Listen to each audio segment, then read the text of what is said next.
ओम शांति। आज 28 जुलाई 2023 के साकार मधुर महावाक्य हैं। मीठे बच्चे, पावन बनने के लिए अपने स्वधर्म में रहो और अशरीरी बन एक बाप को याद करो।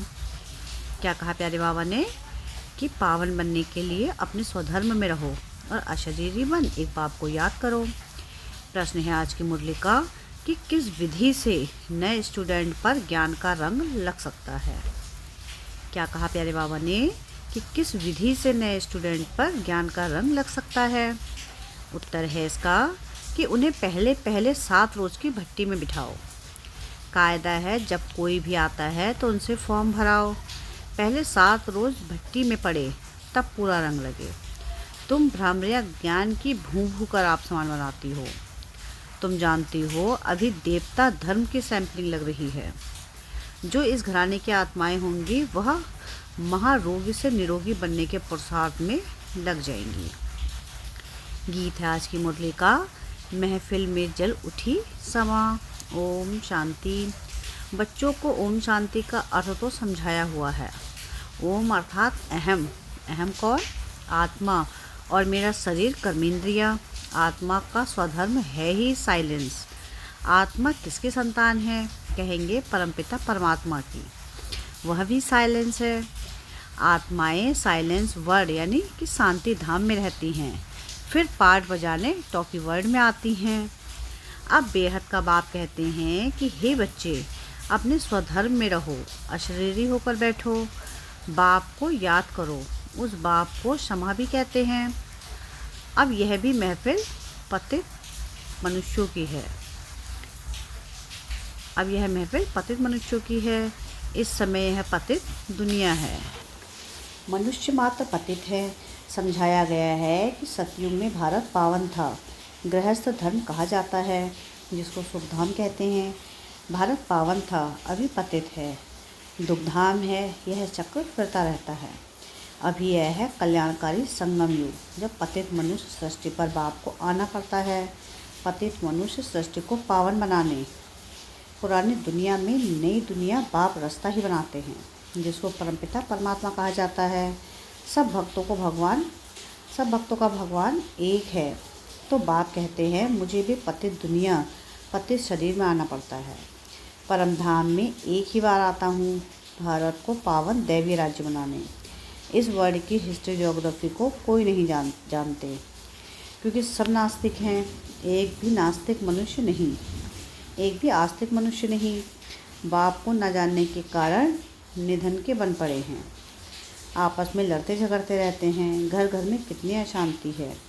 सतयुग आदि में वन ऑलमाइटी अथॉरिटी देवी देवता राज्य था।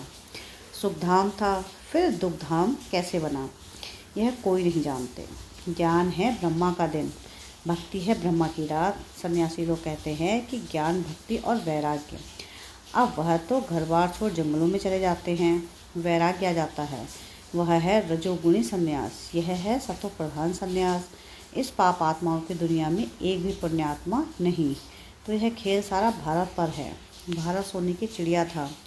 भारत में सोना और हीरे बहुत अथाह थे। सोने के महल बनते थे और हीरे जवाहरात की जड़प होती थी। अभी तो भारत कौड़ी जैसा बना हुआ है, फिर उनको हीरे जैसा बाप ही बनाते हैं। तुम जानते हो कि हम मनुष्य से देवता बन रहे हैं। अभी वह बाप पतितों की महफिल में आए हैं।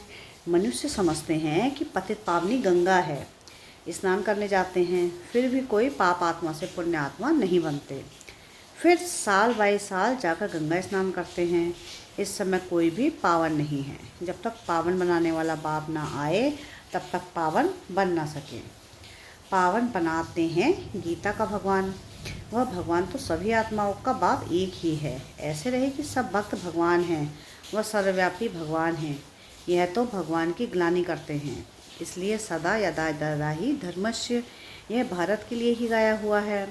जो बाप आकर भारत को हीरे जैसा बनाते हैं, उनकी कितनी निंदा करते हैं। ऋषि मुनि फिर कहते आए, रचता और रचना बेअंत है अथवा नीति नीति है, हम नहीं जानते। और आजकल के मनुष्य फिर कह देते हैं कि सर्वव्यापी है। बाप कहते हैं ऐसे जब बन जाते हैं तो मैं आकर पापात्मा से पुण्यात्मा देवता बनाता हूँ। सबका सद्गति दाता है एक ही, वही आकर पतित से पावन बनाए लायक बनाते हैं। बच्चों को वर्षा देते हैं, लौकिक बाप से मिला है अल्पकाल का वर्षा। बेहद का बाप कहते हैं मैं तुमको 21 जन्मों के लिए वर्षा देता हूँ। पवित्रता, शांति और सुख का जो लौकिक बाप दे ना सके, वह बाप भी है, शिक्षक भी है, ज्ञान का सागर भी है। बाप की महिमा बड़ी ऊंच है। मनुष्य सृष्टि का बीज रूप भी है। यह मनुष्य सृष्टि का वैरायटी धर्मों का झाड़ है। आदि सनातन देवी देवता धर्म है सतयुग का, उनसे फिर और धर्म इमर्ज होते हैं। अभी तुम ब्राह्मण धर्म के बने हो, इससे पहले शूद्र धर्म के थे। अभी ब्राह्मण से फिर 100 देवता, फिर 100 क्षत्रिय बनेंगे। यह 84 का चक्र लगाना पड़ता है। सतयुग में भी पहले पहले तुम आएंगे। गाया भी जाता है आत्मा परमात्मा अलग रहे बहुकाल। गीत में भी सुना है चारों तरफ लगाए फेरे फिर भी हरदम दूर रहे, अर्थात बाप से मिल ना सके। अभी है रावण राज्य, राम राज्य है डीटी राज्य। मनुष्य तो समझते हैं स्वर्ग नर्क यहाँ ही है, परंतु ऐसे हो नहीं सकता। मनुष्य मरता है तो कहते हैं स्वर्गवासी हुआ तो जरूर नर्क में था, तो जरूर पुनर्जन्म नर्क में ही लेना पड़े। मनुष्यों की तो अनेक मतें हैं, एक न मिले दूसरे से। अनेक प्रकार की द्वैत मतें हैं।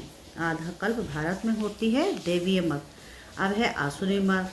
भारतवासी जिस भगवान को याद करते हैं उस पारलौकिक बाप को तो जानना चाहिए ना। अभी भारत कौड़ी मिसल है, उनको हीरे जैसा बनाना है। गांधी अथवा नेहरू जी भी चाहते थे कि भारत में वर्ल्ड ऑलमाइटी अथॉरिटी राम राज्य हो। समझते हैं कि कोई समय भारत में था, अभी नहीं है, इसलिए राम राज्य की कोशिश करते हैं, परंतु यह कोई मनुष्य के हाथ में नहीं है। तुम हो ब्राह्मण प्रजापिता ब्रह्मा की संतान, निराकार आत्माएं हैं परमपिता परमात्मा की संतान। वर्षा है ब्रह्मा कुमार और कुमारियों को, ब्रह्मा को भी वर्षा शिव बाबा से मिलता है। यह भी भाई हो गया, बच्चे सब हैं भाई भाई, तो जरूर एक बाप है सब आत्माओं का। अभी तुम ब्रह्मा की मुख वंशावली ब्राह्मण आपस में भाई भाई भाई और बहन ठहरे। तुमको वर्षा मिलता है दादे से, दादे के वर्षे पर सभी आत्माओं का हक है, चाहे स्त्री चाहे पुरुष के चोले में हो। लौकिक दादे का वर्षा सिर्फ बच्चों को मिलता है। यह तो बेहद का बाप है ना। भारतवासियों को सतयुग त्रेता में बेहद के बाप से 21 पीढ़ी का बहुत सुख मिला हुआ है। तुम 84 के चक्र को अभी समझ गए हो। बाप कहते हैं मैं गाइड बनकर आया हूँ तुम सबको ले जाने। तुम ही पहले पहले आए थे, अभी लास्ट में भी तुम हो, फिर पहले पहले तुम ही मनुष्य से देवता बनने आए हो वाले हो। देवी देवता धर्म वाले ही 84 जन्म लेते हैं, फिर नंबरवार सबके कम जन्म होते जाते हैं और धर्म वालों के जरूर कम जन्म होंगे। अभी वह आदि सनातन देवी देवता धर्म नहीं है, फिर से स्थापन हो रहा है। तुम जानते हो कि इब्राहिम फिर कब आएगा, क्राइस्ट कितने समय बाद आएगा। यह वर्ल्ड की हिस्ट्री और ज्योग्राफी मनुष्य ही तो जानेंगे ना।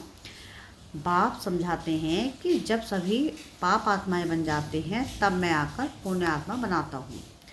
जो कल्प पहले बने थे उनका सैम्पलिंग लगा रहा हूँ। सतयुग में था एक धर्म, अभी तो कलयुग में अनेक धर्म हैं। पतित आत्माओं की महफिल है। बाप आते हैं सबको पावन बनाने, सदगति देने वाला वही एक है। माया रावण दुर्गति करती है, इसलिए देवताओं के आगे जाकर गाते हैं मैं दुर्गुणाने में कोई गुण नहीं। बाप आकर पति से पावन बनाए दैवीय गुणों वाला बनाते हैं। अभी तुम दैवीय गुण धारण करते जाते हो, फिर भारत में दैवीय राज्य बन जाएगा। अभी यह दुनिया बदल रही है।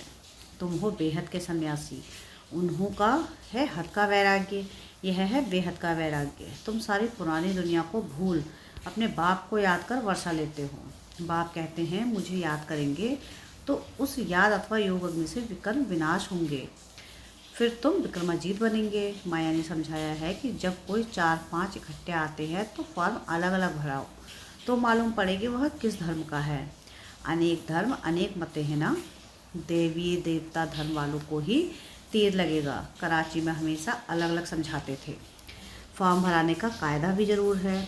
7 रोज़ भट्टी में पड़ना पड़े क्योंकि महारोगी बन पड़े हैं। भ्रामरी का मिसाल है तुम बच्चे भ्रामरिया हो, भू भू कर आप समान बनाना पड़ता है। देवता धर्म वालों की ही सैम्पलिंग लगेगी, बच्चों को युक्तियाँ भी सिखानी है। बोलो 7 रोज़ जब समझो तब मुलाकात हो सकेगी। और तुम पर भी रंग भी तब चढ़ लगेगा। तुम सभी ब्रह्मा कुमार कुमारियाँ हो, मनुष्य इतना भी नहीं पूछते इतनी ब्रह्म कुमार कुमारियाँ क्या हैं, कौन हैं? अरे प्रजापिता ब्रह्मा की संतान तो जरूर ब्रह्मा कुमार कुमारियाँ होंगी ना। क्रिमिनल असॉल्ट हो ना सके, यह है राजयोग। गॉड फादरली यूनिवर्सिटी, भगवानुवाच मैं तुमको राजाओं का राजा बनाता हूँ। अच्छा, मीठे मीठे से खिलते बच्चों प्रति माता पिता बाप दादा का याद प्यार और गुड मॉर्निंग। रूहानी बाप की रूहानी बच्चों को नमस्ते। हम रूहानी बच्चों की रूहानी बाप दादा को याद प्यार गुड मॉर्निंग और नमस्ते। शुक्रिया प्यारे बाबा, शुक्रिया। धारणा के लिए मुख्य सार है। सार की पहली पॉइंट है कि विक्रमाजीत बनने के लिए सारी पुरानी दुनिया से बेहद का वैराग्य कर इसे भूल एक बाप की याद में रहना है। क्या है पहली पॉइंट? कि विक्रमाजीत बनने के लिए सारी पुरानी दुनिया से बेहद का वैराग्य कर इसको भूल एक बाप की याद में रहना है। सेकंड पॉइंट है कि भ्रमरी मिसल ज्ञान रंग लगाने की सेवा करनी है। युक्ति से महारोगियों को निरोगी, नास्तिक और आस्तिक बनाना है। क्या है सेकंड पॉइंट? कि भ्रमरी मिसल ज्ञान रंग लगाने की सेवा करनी है। युक्ति से महारोगियों को निरोगी, नास्तिक और आस्तिक बनाना है। वरदान है आज की मुरली का कि सदा साक्षी स्थिति में रहे, निर्लेप अवस्था का अनुभव करने वाले सहजयोगी भव। क्या है वरदान? कि सदा साक्षी स्थिति में स्थित रहे, निर्लेप अवस्था का अनुभव करने वाले सहज योगी भव। जो देह के संबंध और देह से साक्षी अर्थात न्यारे हैं, वह इस पुरानी दुनिया से भी साक्षी हो जाते हैं।